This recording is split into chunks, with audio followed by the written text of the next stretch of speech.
వేసవనగానే అందరికీ మామిడి పళ్ళే గుర్తొస్తాయి. కానీ వీటిని ఎక్కువగా తీసుకోవడం వల్ల శరీరంలో వేడి పెరిగి తలనొప్పి, మలబద్ధకం, సెగ్గడ్డలు, వేడిపొక్కులు లాంటివి వస్తూ ఉంటాయి చాలామందికి. అందుకే వీటిని తీసుకోవడానికి భయపడుతూ ఉంటారు. కానీ ఈ సమస్యలు ఏమీ రాకుండా ఉండాలంటే ఈ మామిడి పళ్ళు తినే ముందు ఒక జాగ్రత్త తీసుకోవాలి. ఈ విషయం ఆయుర్వేదంలో చెప్పబడడంతో పాటు సైంటిఫిక్గా కూడా రుజువు చేయబడింది.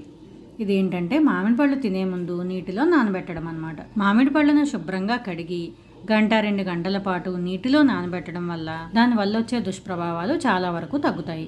అంత సమయం లేకపోతే కనీసం అరగంట అయినా సరే నీటిలో నానబెట్టుకోవాలి. మామిడి పండులో ఉండే ఫైటోజెనిక్స్ అనే పదార్థం మన శరీరం ఐరన్, కాల్షియం లాంటి పోషకాలను తీసుకోకుండా అడ్డుపడుతుందన్నమాట. నీటిలో నానబెట్టడం వల్ల ఈ పదార్థం బయటకు వచ్చేస్తుంది.